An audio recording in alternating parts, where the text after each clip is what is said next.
Assalamu alaikum guys, the Loving Family Kitchen here with another one for you.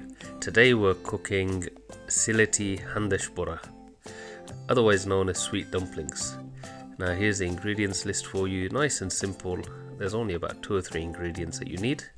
So that's 1 cup of rice flour, that is, ideally the fine sort. And to that you're going to want to add half a cup of self-raising flour and maybe half a cup of water just to bring it all together. Now it's gonna become a bit of a sludge, so we're talking sort of wet batter consistency. And once you achieve that wet batter consistency, you're gonna want to put a lid on it and let it set for a little while. Now the way that or rather I should say my wife would normally do it, is she'd add the date molasses and mix it in just before she's ready to fry. So as you can see, she's mixed in the date molasses, and this is something that you really need to gauge by taste, because of course the more you add, the sweeter it is.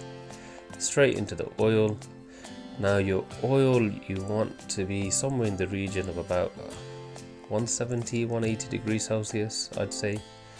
And what you'll realize is, as soon as you pour your batter in, it's going to come straight up to the surface so long as your oil's hot enough, and it'll swell up. And you don't want to bring it out immediately, but you want to turn them over and let them brown evenly on both sides before you take them out.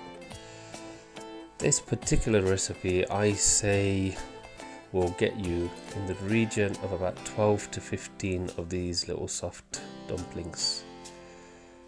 Now these are a house favorite, especially over Ramadan and Eid, and you'll go to friends and family's houses during Eid, and you'll find that this is one of those staple items that are adorned on any table. Really delicious, really tasty, and really Moorish. Always brings about a very nostalgic feeling when I think about it. But in any case, that's it. I hope you enjoy, and I'll see you in another one. Salaam.